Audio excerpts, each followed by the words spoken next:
You have just borrowed a $10 bill from someone, and you say, I'm going to make your innermost dream come true. Well, maybe not the first one, maybe the second or third. You say, look, watch, here we go. I'm going to change this $10 bill into a $100 bill, and I'm going to show you how to do it. I'm going to show you how to change a 10 into a 100. Let's see here. Okay, here we go. Fold it up like this, fold it up like that. Okay, nothing to I'm going to, finishing touch here. Look, get a paper clip, slip it right on here like this, and done. Take a look at that. Look at that. Pretty deceptive, huh? Change the 10 into a 100. Well, okay, granted. You couldn't, I mean, you couldn't try to buy something with this. People would be pretty suspicious. First thing they'd wonder about the paperclip. But I can actually change it. Watch. Just like this. Just like this. Now look. I think you'll see it's starting to look more, it's starting to look a lot more like a real $100 bill. I really enjoy sharing this kind of effect with the Magic Fraternity because it's a very simple idea. It's a strong, simple idea with a nice little hook in about the fact that you can, with just a few folds, fold a 10 so that the little corner does look like a 100. I mean, that's a neat little thing. I know it has real commercial appeal to people. Also, what is this? It's a switch, right? Of course, it's just a switch. And the reason why I like sharing this kind of thing with the fraternity also is because I know each of you will have your own way you want to do this switch. Some of you will do a shuttle pass. Some of you use the full view switch with the paperclip that I'll be showing in a second. Some of you will use a Himber wallet. I mean, some of you will just do a straight up like sort of a crossover switch going into the pocket for the paperclip. There's lots of ways you can do this. So it's a simple effect with a great commercial hook and many different handlings you can apply. All right, now I'll show you the one I use and the one I just used. What I like about it is it doesn't require me to hold out the other bill while doing the folding. I don't feel comfortable doing that. Some of you have much bigger hands, you will, but that's not the way I roll, baby. So let's go down to the table and check out this oh so complicated secret inner workings, all right? Grab a $10 bill. And yes, of course, there's slightly different colors, but we're in the studio here, and if you're working in a really bright place, say an operating room, you shouldn't be doing magic in there, I'll tell you that right now. So you're here. The fold is folded in about, what's that, about a third, okay? Then a little line between the 1 and the 0 and crease that up in there. So that's what you're going to do in front of them. And again, try to do this behind your hands as much as possible. It's not a secret, but you're trying to make sure they don't get too far ahead of you on what's kind of a gag, really. Fold it there, fold it over, right? So lining up the 2 zeros like this, and then fold it one more time in half, right? Now, like I said, I do that behind my hands, okay? So that's the situation there. I love being able to show the hands absolutely empty. Takes the heat off, because when you're doing stuff behind your hands, behind your fingers, they can get suspicious, but you're showing the hands empty beforehand. And I say, now for the finishing touch. And I make sure, let's come up here for a sec, I make sure that this remains in full view when I go to my pocket. I don't want them later on thinking something happened there when I'm getting the paperclip, because that would be a darn shame, right? Actually, I'm sorry, I got too far ahead of myself. This is the fold here. Let's go back to the 100. Now, the 100, I like to maintain this line. So what I do is I fold, this is my prep for my 100, right? I fold it there, and to get the second 0, I bring this around, okay? I tuck that inside, okay? So this is going inside there, bringing the last 0 up against this second 0, right, like this. Now, I don't do this too precisely, okay? Then what I do is, because you'll notice now, this is a little bigger, this is a little wider than this, and I want to keep it as small as possible for the switch, for the ease of the switch as well, so they look as visually perfect as possible. I'll fold a little bit of the edge on just like that, okay?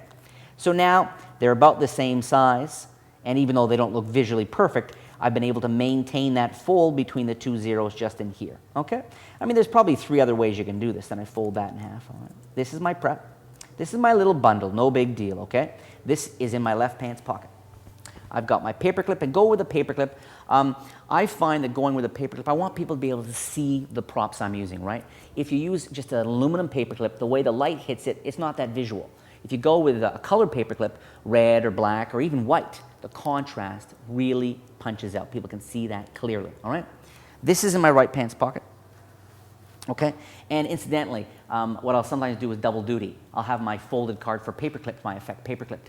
I'll have that on the card in my pocket, and then when I want to do this, I just have to put my hand in my pocket, slip the clip off the card, right, and I can do this as well, which is sort of a fun double duty thing. Okay, I've borrowed the $10 bill, right, and of course it's not always going to, you won't be able to fold it up quite as smoothly because it's not pre-folded, but it's not a complicated fold. Say I'm going to change the 10 into 100, I'm going to show you how to do it. So you mentioned a fantasy. 10 into the 100, everyone's interested. I'm going to show you how I do it. Oh, because now everyone's really interested, right? Fold, do it as much behind your hands as possible. Do this, get that, boom, boom, boom. Now show the hand absolutely empty. Make sure they can see a bit of the bill. And say, one more thing, finishing touch. I go to my pocket, get the paperclip, I put it on sort of horizontally across the bill, boom. I turn and I quickly show it around. I go, there it is, and then I put it down on the table in front of somebody. Everybody looks down here. All eyes are here. Now, I'm going to put my hands in my pockets, both hands, and I'm not going to do it in a way that looks suspicious. Well, I'm not going to do this, okay? No. What I'm going to do is I'm going to put my hands casually in my pocket, lean in. I'm going to join. Everyone's looking in. Everybody wants to see. Takes me a second to put both hands in my pockets and finger palm the $100 bill, all right? Doesn't matter if it's this way or this way or this way. Don't sweat it, all right? Boom. Pick this up. You go from a focus to imagine a balloon being deflated. It's like, you go, okay, I know it's not particularly, so you're here. This is clearly in view, but you're not looking at it anymore. All the focus is off there. Boom, like this. I know what you're saying. Not much. Maybe. So expectations drop. Everyone figures it was a gag, wondering when he's going to get to his next real trick, etc. Okay, so it works psychologically. Now I'm going to do the full view switch. Full view switch looks visually perfect, but these two folds in different colors. This is it here, and I take the paperclip off. Now, here in the studio with the different colors and different sizes, obviously you see a change. But here's what I advise at home is squint a little bit so you can get the larger action of this and the paperclip coming off and going in my pocket. It's visually perfect. And especially when there's no focus on it, it's here like this. I know what you're thinking. Try to use this. People even say, hey, what's with a paperclip, right? But the thing about it, and you boom. So here's the technique on that. I want you to see how this works here. I'm here. I come up, okay, and the idea is I'm going to take off the clip. I come up, the first finger and thumb actually release the grip on that, and the first finger takes the corner in front. It's not. It's here and here. Here, this goes behind it, and here. The left thumb facilitates a little bit too, okay? You're here, left thumb is there, and goes away with paperclip still showing on the top. The key to this kind of action, it's less important how accurate your finger work is and more important how comfortable and relaxed you are. That's the key. This comes off. I keep this in full view. This goes in my pocket. I do not look where it's boom. I go, yeah, I know what you're thinking. So I keep it moving. And if I'm working in a really bright situation, I really keep this moving. If I'm working in a bar or a pub or something more where the lighting is a little lower, I know I can relax more, okay? So I'm here, then I grab it like this. And what I want to get is I want to get the folded 100 in front, okay, that fold with a line. So I'm here, and if it's there, I can do this. If I have to turn it around, that's fine, I turn it around. And I go, well, but being a real magician or whatever, I can actually, and now I come in like this. I cover the bottom line here, and I rub this, okay? And the idea is to make it look like, boom. Okay, your hands are empty, there's no heat, you open up. Now, if you don't want to do the full view switch, that's fine. You don't even have to get a paperclip involved, okay? Let's say, here's another handling. Here's our pencil, our old friend the pencil, right? I just had to check if it was the gimmick one. So I got the pencil here. Now, if I'm using a pencil or a straw or something as a magic wand, and I've got in my left pants pocket, okay? And I've got, let's say I'm going to use the folded prepared $100 in my right pants pocket, okay? Now, I can do this, do the fold, no paperclip, and I can give it to someone, and I can go, look, take a look at that. They can take a look at that. Boom, okay? I say, I know you're not too impressed, but look, I got my magic wand here. My right hand goes into my pocket. My left hand comes out with a pencil, right? Now, I can make sure I can handle the pencil to be examined. I can just do a shuttle pass, right? I can take this, switch in, just a simple shuttle for the $10 bill and for the 100, right? Boom, I can fold that up and give it to someone to hold on to. I can take it and put it in a paper napkin and have that wrapped up. I can just do a shuttle, okay? Do the pencil, hold it in my own hand, tap it twice, right? tap it twice, go south with a pencil, leave the bill, all right? Boom, open up like that, and I've had the change. So my point here is that there are lots of ways, if you don't want to do a full view switch, there are lots of ways to get into this.